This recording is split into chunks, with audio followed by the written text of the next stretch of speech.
Hello everyone, and welcome to my guide for Sucrose. Sucrose is adored by many fans for her adorably shy personality and her role in many of Mondstadt's events, particularly in story events with Albedo. Her interest in alchemy has led her to masterful use of animal powers in conjunction with her experiments, and we'll be going over how to take revenge on Reckless Palate. To start with, her talents are all really good. Her normal attacks are very fast, and since she's an animal catalyst user, this means she'll apply a swirl very reliably to enemies. Her charge attack is a large AoE pulse in front of her that also applies ammo in a large radius. Her elemental skill is a quick suction of the ammo AoE in front of her that is a good gathering tool with a pretty good radius. Her burst is somewhat an extension of this. She releases one of her experiments which will continually pulse and pull enemies in. As with many animal abilities, it can be infused with one of the four transformative elements: Pyro, Cryo, Electro, and Hydro. Her first Ascension talent makes it so that whenever she causes a swirl, it gives elemental mastery to characters to the element involved in the swirl besides anima. Her second Ascension talent makes it so when her skill or burst hit an enemy, she passes 20% of her elemental mastery to her teammates, which can be a very good amount.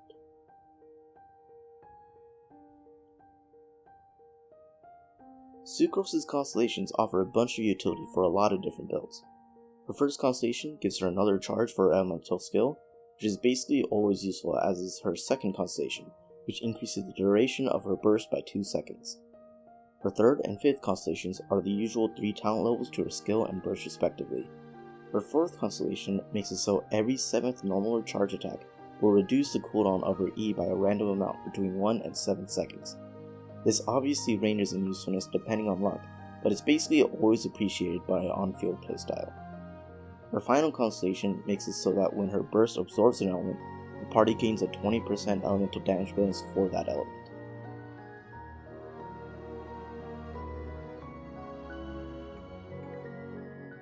The first build I'll go over is building her as a main DPS.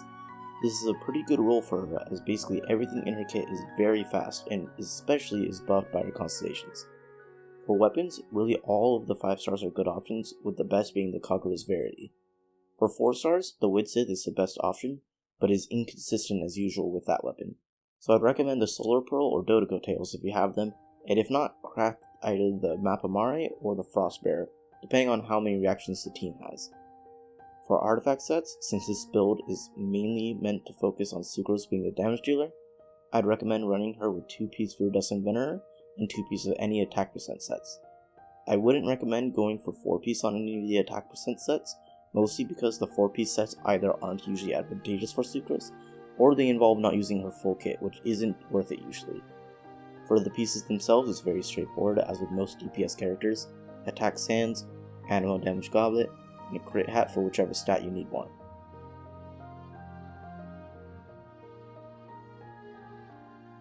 Now I know the last build I went over was the DPS build, but this one is really what you'll usually want to do if you're running her on-field. This is being an on-field enabler for reactions. She has a ton of ways to buff reactions built into her kit. Running her as an enabler, you'll mostly just want to boost her swirl damage, which will then buff the team's reaction damage and elemental damage indirectly. For that, boosting her elemental mastery is the main way. For this, the best weapon is undoubtedly the 1000 Foot Dreams. Seeing as how you most likely won't have that, the 4 stars weapons I'd recommend the most is either the Sacrificial Fragments for the most elemental mastery, or the Wandering Even Star to boost the team's attack stats. If you haven't been lucky enough to get these, the Mapamare is a very solid craftable option. The best artifact set for this is definitely the Viridescent set. If you don't have even a halfway decent set for that, or you already have someone running that on the same team, then you can also run it with 4-piece Gilded Dreams, or 2-piece Gilded Dreams and 2-piece Wanderers. For the pieces themselves, you're going to want to go all elemental mastery wherever you can.